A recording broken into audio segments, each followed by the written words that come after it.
ተወዳጁ የትግርኛ ሙዚቃ ዘፋኝ የሆነው ኤፍሬም አማረና ተወዳጇ ተዋናይት ፈሪሃት የማነ እውነት ተለያዩ? የፍቻቸው ምክንያትስ ምን ይሆን? ሁለተኛ የተረገዘው ልጅስ የማን ነው? እነዚህንና ሌሎች በፈሪሃትና በኤፍሬም አማረ ዙሪያ መረጃዎችን ይዘንላችሁ መጥተናል። እንግዲህ በህብረተሰባችን ዘንድ ከጊዜ ወደ ጊዜ እንደ ቀላል ልምድ እየተቆጠሩ ከመጡ ጉዳዮች መካከል ትዳርና ፍቺ ተጠቃሾቹ ናቸው። ያው ከሞት በመቀጠል ማለት ነው። ከጊዜ ወደ ጊዜ የሰው መሞት እኛን ማስደንገጡን አቁሟል። በጣም ከመላመዳችን የተነሳ መሞቱ ሳይሆን የሚያስገርመንና የሚያስደነግጠን የሟቾቹ ቁጥር ነው። የትዳርም ጉዳይ ልክ እንደዛው በዚህ ጊዜ ለመጋባትም ሆነ ለመፋታት ጊዜ የማይፈጅብን ጉዳይ ሆኗል። እንደ ድሮ ለትዳር የሚሆን ሰው ነው ወይ ብለን መስፈርት ማውጣትን ትተናል። በቃ ለትዳር መሰረቱ መዋደድ ብቻ ነው ብለን የደመደምን ይመስላል። በሳምንትና በ6 ወር ትውውቅ ትዳር ይመሰረታል። በ3 እና በ4 ቀን ውስጥ ደግሞ ትዳሩ ይፈርሳል። በአሁኑ ጊዜ በመዲናችን አዲስ አበባ ውስጥ እንኳን በቀን 35 ፍቺዎች ይከናወናል። ይህንን መስማቱንም ደግሞ ልምድ አድርገነው ከርመናል። 6 ወርና ዓመት ከቆዩማ እንደ ማዕረግ ተሸላሚ መቁጠርም ጀምረናል። በአብዛኛው ማህበረሰብ ዘንድ ትዳርን እንደ እስር ቤት የመቁጠር ልምድንም አካብተናል። ይህንን ጉዳይ እንደ ማህበረሰብ ልምድ አድርገን ብንወስደውም ጉዳዩ ታዋቂ የሆኑ ሰዎች ላይ ሲከሰት ደግሞ ልክ ዓለም ላይ ያልተፈጠረ ነገር በእነሱ ብቻ የሆነ እስከሚመስል ድረስ ነገሩን ስናጋንነው እንገኛለን። የሆነ ሆኖ እንግዲህ ወደ ዋናው ጉዳያችን ስንመለስ ተወዳጇ ተዋናይት ፈሪሃት የማነህና ኤፍሬም አማረ ተጋብተው አንድ ላይ መኖር ከጀመሩ ትንሽ ሰንበትበት ብለዋል። ያው የእነሱም አብሮ የመሆን ጉዳይ ትንሽ አነጋጋሪ የሆነ ጉዳይ ቢሆንም ማለት ነው። ምክንያቱ ደግሞ በሰራቻቸው የተለያዩ ተወዳጅ ፊልሞችና ማስታወቂያ ስራዎች እንዲሁም በቲቪ ሆስትነት የምናውቃት በቲቪ ሆስት ያልንበት ምክንያት ለትንሽ ጊዜም ቢሆን ኢቢኤስ የመዝናኛ ፕሮግራሙን ሲጀምር የመጀመሪያ ሆስት በመሆን ስትሰራ ስለነበር ነው።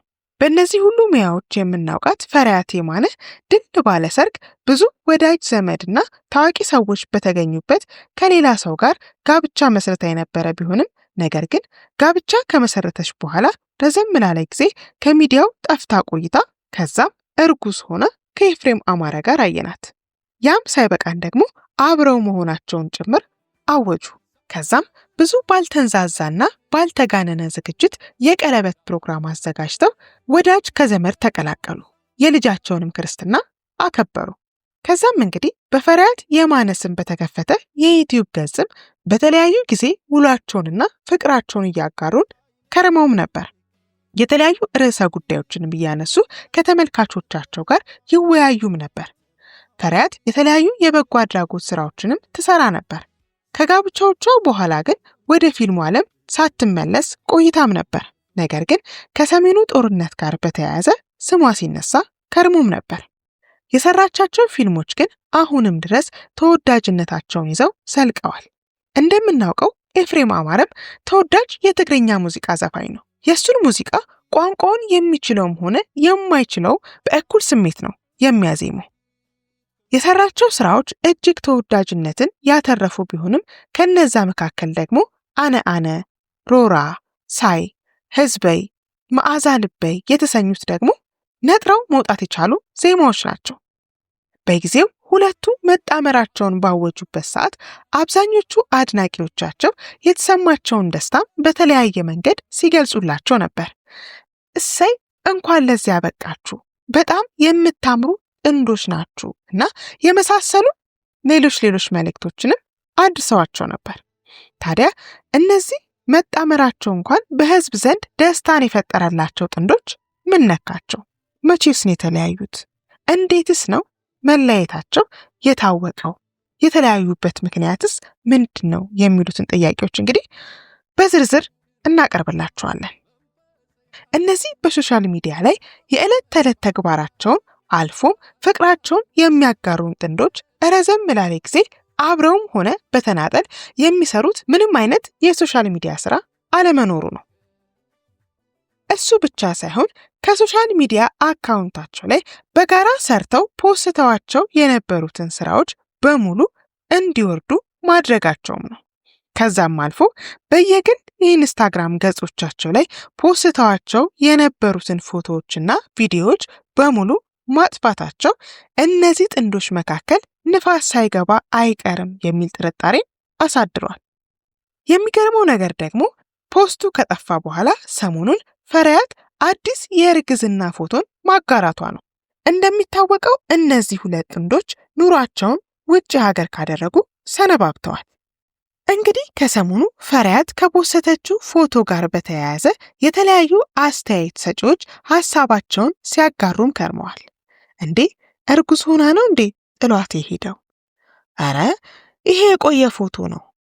እንዲሁም ደግሞ ምናልባት አብረው ሊሆኑም ይችላሉ ያሉም ሲኖሩ፣ አንዳንዶች ደግሞ ምናልባት ሁለተኛው ልጅ ከሌላ ሳይሆን አይቀርም የተረገዘው ያሉም አልጠፉም። ለማንኛውም በዚህ ጉዳይ ላይ ሁለቱም የጉዳዩ ባለቤቶች እስካሁን ድረስ ሀሳብ አስተያየት አልሰጡም። በጉዳዩ ላይ ዝምታን መርጠዋል። ነገር ግን እኛ እንደ ምኞታችን ሁለቱ ተወዳጅ ጥንዶች መካከል የገባ ንፋስ ካለ ፈጣሪ ነገሮችን አስተካክሎላቸው ልጆቻቸውን በሰላምና በፍቅር ለማሳደግ እንዲያበቃቸው እንመኛለን።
ለዛሬ የያዝነውን መረጃ አገባደድን።